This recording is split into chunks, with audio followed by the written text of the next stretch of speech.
The Corvani War Council erupted in laughter when the human delegation announced their champion. Marcus Chen stood barely 6 feet tall, his frame lean where theirs was massive, his skin pale where theirs was scaled and armored.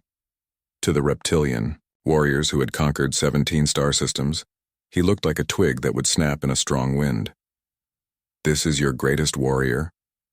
Warlord Thrax's voice rumbled through the arena like distant thunder. His massive form towered 8 feet above the sandy floor, muscles rippling beneath natural armor plating that had deflected plasma bolts in a dozen campaigns. Bone spurs jutted from his knuckles, and his jaw could crush titanium. The soft skins mock us. The other Corvani delegates hissed their amusement.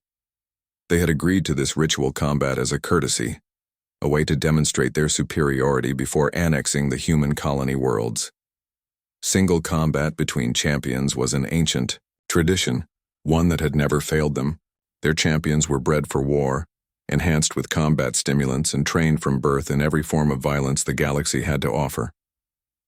Marcus said nothing as he stepped into the circle. He wore simple combat fatigues and carried no weapons. The ritual demanded unarmed combat. His hands were calloused but unremarkable. His movements were fluid but seemingly without the predatory grace of a true fighter. To the watching Corvani, he appeared almost fragile. "Your champion looks ready to break," Thrax sneered, flexing claws that could rend steel. "Perhaps we should postpone this farce until you find someone sturdier." The human ambassador, Dr. Sarah Walsh, maintained her diplomatic smile. "Warlord Thrax, I assure you that Marcus is our finest representative. Perhaps we should begin." Thrax's laugh was like grinding stone. "Very well, let us make this quick." The arena fell silent as the ritual began. Thrax immediately went on the offensive, his massive form surprisingly quick as he lunged forward with claws extended. Any normal opponent would have been torn apart in the first exchange. Marcus wasn't there. The human had moved with liquid precision, sliding past the attack like water around a stone. Thrax's claws found only empty air as Marcus flowed into a new position, still seemingly relaxed, still apparently fragile. "Stand still, soft skin," Thrax roared, whirling around with a backhand that could have shattered concrete. Again, Marcus wasn't there. The human seemed to anticipate every move, staying just out of reach with minimal effort. The watching Corvani began to mutter uneasily. This wasn't how their champions fought. This wasn't how anyone fought. Combat was about strength meeting. Strength, armor against armor, ferocity against ferocity. This human moved like smoke, like shadow, like something that existed in the spaces between violence. Thrax's attacks grew more frenzied. His massive fist cratered the arena floor. His claws left gouges in the walls. But Marcus remained untouched, flowing around each assault with an almost meditative calm. The human's breathing hadn't even changed. "What manner of coward are you?" Thrax bellowed, sweat beginning to glisten on his scaled hide. "Fight me." For the first time, Marcus spoke. His voice was quiet, almost conversational.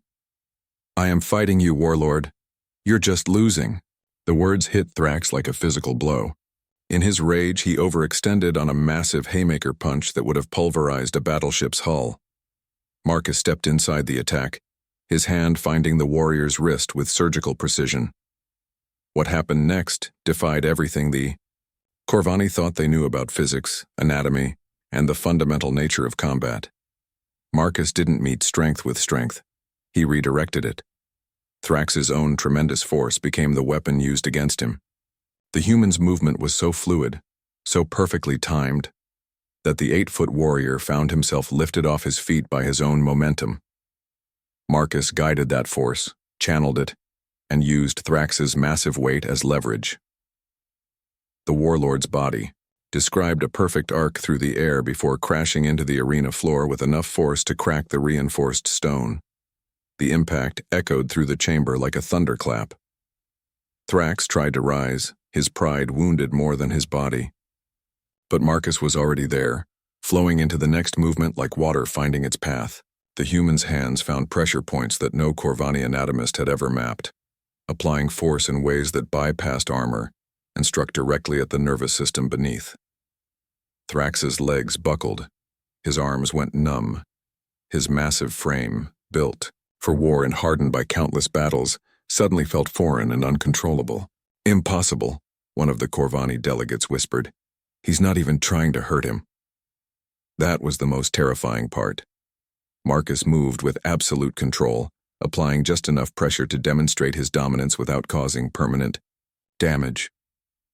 Each touch was precise, calculated, devastating in its restraint. He was a surgeon with a scalpel where Thrax was a barbarian with a club.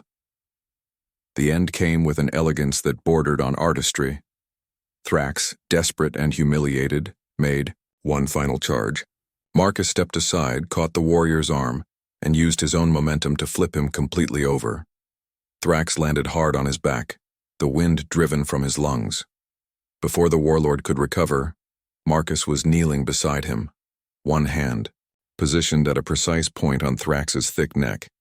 The pressure was gentle but unmistakable, a promise of what would happen if the Corvani tried to continue fighting. "Yield," Marcus said quietly. Thrax's eyes bulged with disbelief and growing fear.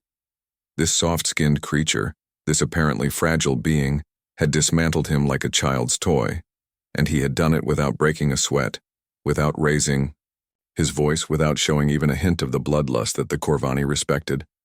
"I yield," Thrax gasped. Marcus immediately released him and stepped back, offering a hand to help the massive warrior to his feet. The gesture of respect after such complete domination sent ripples of shock through the watching delegation. Dr. Walsh stepped forward, her diplomatic smile unchanged. "Gentlemen, I believe this concludes our negotiations. The human colonies will remain independent as agreed. I trust there will be no further misunderstandings about our capabilities." As the stunned Corvani filed out of the arena, Marcus finally allowed himself a small smile. They had called him fragile, these warriors who measured strength in muscle mass and armor thickness. They had seen his lean frame and assumed weakness. They had failed to understand that true strength wasn't about being unbreakable. It was about bending without breaking, about finding the spaces between force and violence, about turning an opponent's power against itself. In their universe, of rigid warriors and brutal strength, Marcus Chen was something they had never encountered. Flexible steel wrapped in human skin, unbreakable because he knew exactly how to bend.